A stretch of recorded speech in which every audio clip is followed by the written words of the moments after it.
श्री रामचरितमानस पावन पाठ अयोध्या कांड दोहा संख्या 286 से 290 तक वर्णन कौशल्या एवं सुनैना जी संवाद सीता जी का सील जनक सुनैना संवाद एवं भरत महिमा।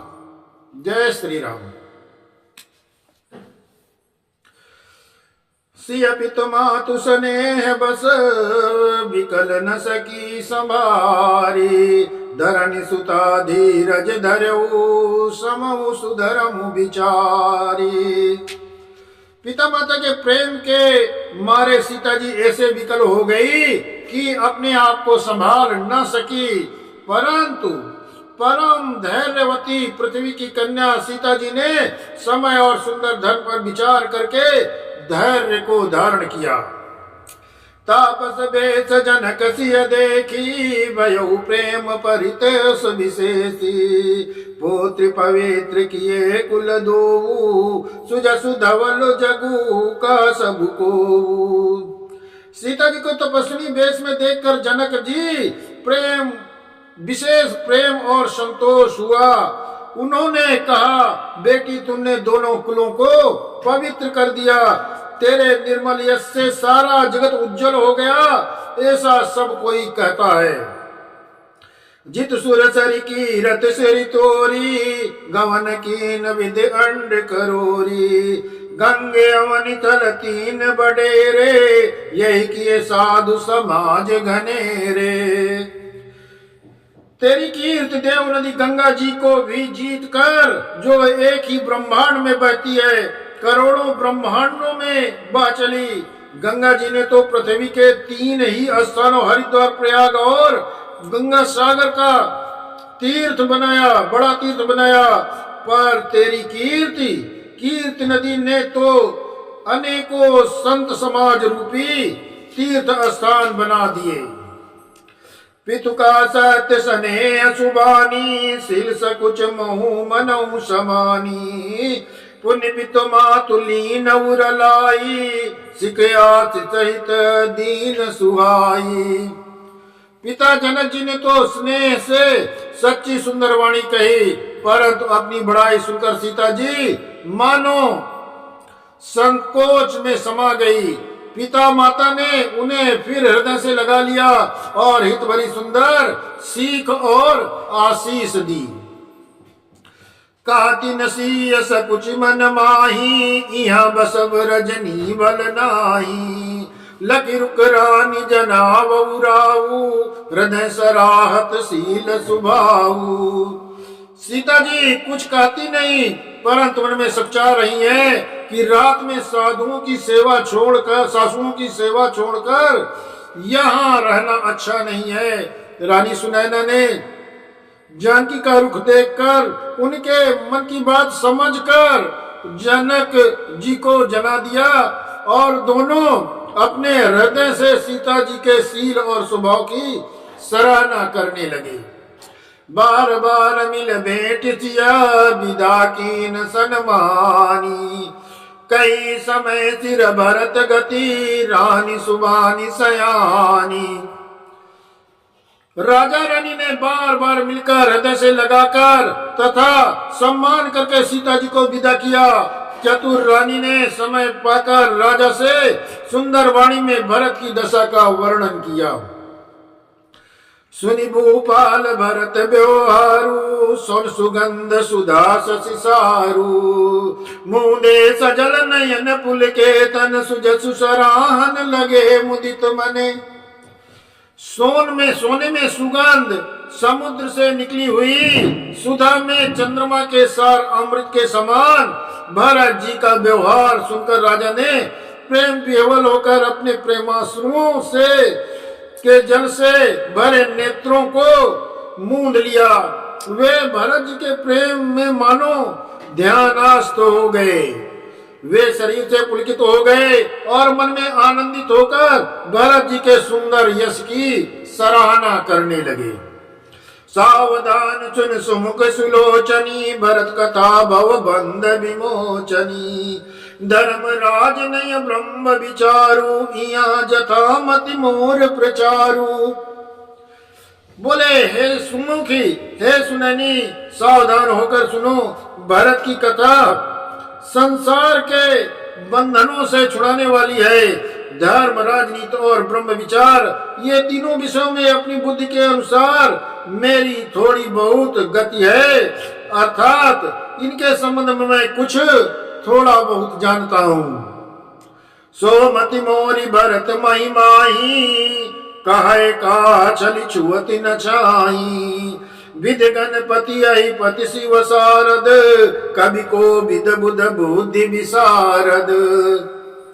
वो धर्म, राजनीति और ब्रह्म ज्ञान में प्रवेश रखने वाली मेरी बुद्धि जनक जी की महिमा का वर्णन तो क्या करे, छल करके भी उसकी छाया तक को नहीं छू पाती। ब्रह्मा जी, गणेश जी, शेष जी, महादेव जी, सरस्वती जी, कवि, ज्ञानी, पंडित और बुद्धिमान। भरत चरित की रति कर तूती, धर्मशील गुण विमल विभूति। समुझत सुनत सुखद सब काहू, सुच सर चरि रुचि निधर सुधाहु। सब किसी को भरत के चरित्र, कीर्ति करनी, धर्मशील गुण और निर्मल ऐश्वर्य समझने में और सुनने में सुख देने वाले हैं। पवित्रता में गंगा जी तथा स्वाद में मधुरता को अमृत का भी तिरस्कार करने वाले हैं।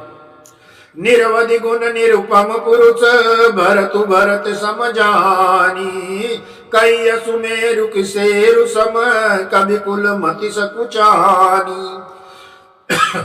भरत की असीम गुण संपन्न और उपमा रहित पुरुष हैं।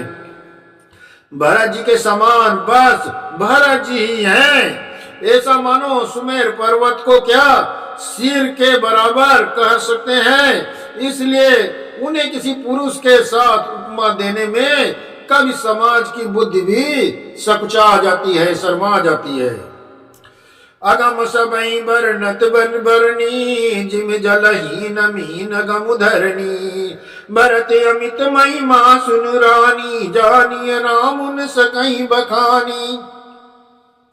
हे श्रेष्ठ वर्ण वाली, भरत की महिमा का वर्णन करना सभी के लिए वैसे ही अगम है जैसे जल रहित पृथ्वी पर मछली का चलना। हे रानी सुनो, भरत की अपरिमित महिमा को एक श्री रामचंद्र जी ही जानते हैं, किंतु वे भी उसका वर्णन नहीं कर सकते। बरनिस प्रेम भरत अनुभाऊ, तिय जिय की रुचि लखि कहराऊ। बहुरई लखन भरत मन जाई, सब कर बल सबके मन माही। इस प्रकार प्रेम पूर्वक भरत के प्रभाव का वर्णन करके फिर पत्नी के मन की रुचि जानकर राजा ने कहा, लक्ष्मण जी लौट जाएं और भरत जी वन को जाएं, इसमें सभी का भला है और यही सबके मन में भी है। देवी परंतु भरत रघुबर की, प्रीत प्रतीत जाई नहीं तर की। भरत अवधि सहे ममता की, यद्यपि रामशील समता की।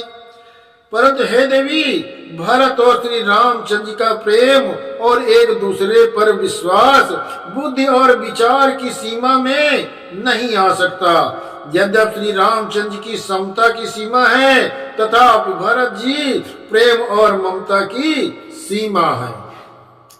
परमारथ स्वारथ सुख सारे, भरत न सपने मनऊ निहारे। साधन सिद्ध राम पगनेहु, मोहि लखि परत भरत मत येहु। श्री रामचंद्र जी के प्रति अनन्य प्रेम को छोड़कर भरत ने समस्त परमार्थ, स्वार्थ और सुखों और स्वप्न में भी मन से भी नहीं ताका। श्री रामचंद्र जी के चरणों का प्रेम ही उनका साधन है और वही सिद्धि है। मुझे तो भरत का बस यही एकमात्र सिद्धांत जान पड़ता है। भोरे भरत न पेलियई, मन सौ राम रजाई। करिय न सोच स्नेह बस, कयहु भूप दिल खाई। राजा ने बिलख कर प्रेम से गदगद होकर कहा, भरत जी भूल कर भी श्री रामचंद्र जी की आज्ञा को मन से भी नहीं टालेंगे। अतः स्नेह के बस होकर चिंता नहीं करनी चाहिए। राम भरत गुण गणत सप्रीति, निशि दंपति पलक समबीति। राज समाज प्रात जुग जागे, न्याय नाई सुर पूजन लागे। श्री रामचंद्र जी और भरत जी के गुणों की प्रेम पूर्वक गणना करते कहते सुनते पति पत्नी को रात पलक के समान बीत गई। प्रातः काल दोनों राज समाज जागे और नहा नहा कर देवताओं की पूजा करने लगे। गे नहाई गुर पही रघुराई, बंद चरण बोले रुख पाई। नाथ भरतपुर जन महतारी, शोक विकल बन बास दुखारी। श्री रघुनाथ जी स्नान करके गुरु वशिष्ठ जी के पास गए और चरणों की वंदना करके उनका रुख पाकर बोले, हे नाथ, भरतपुरी वासी तथा माताएं सब शोक से व्याकुल और वनवास में दुखी है। सहित समाज राउ मिथिलेशु, बहुत दिवस भय सहत कलेशु।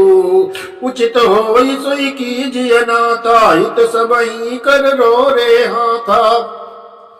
मिथिलापति राजा जनक जी को भी समाज सहित क्लेश सहते हुए बहुत दिन हो गए, इसलिए हे नाथ, जो उचित हो वही कीजिए। आप ही के हाथ सभी का परम हित है।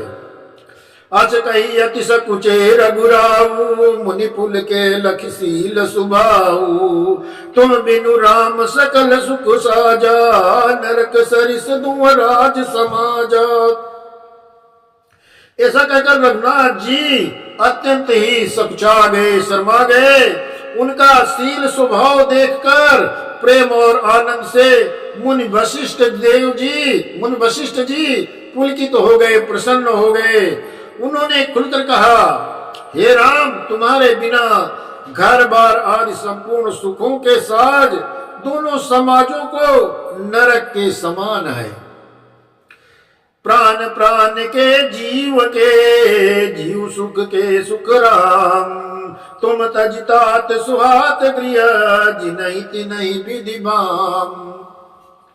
हे राम, तुम प्राणों के भी प्राण, आत्मा की भी आत्मा और सुख के भी सुख हो। हे तात, तुम्हें छोड़कर जिन्हें घर सुहाता है उनके विपरीत विधाता है। जय श्री राम।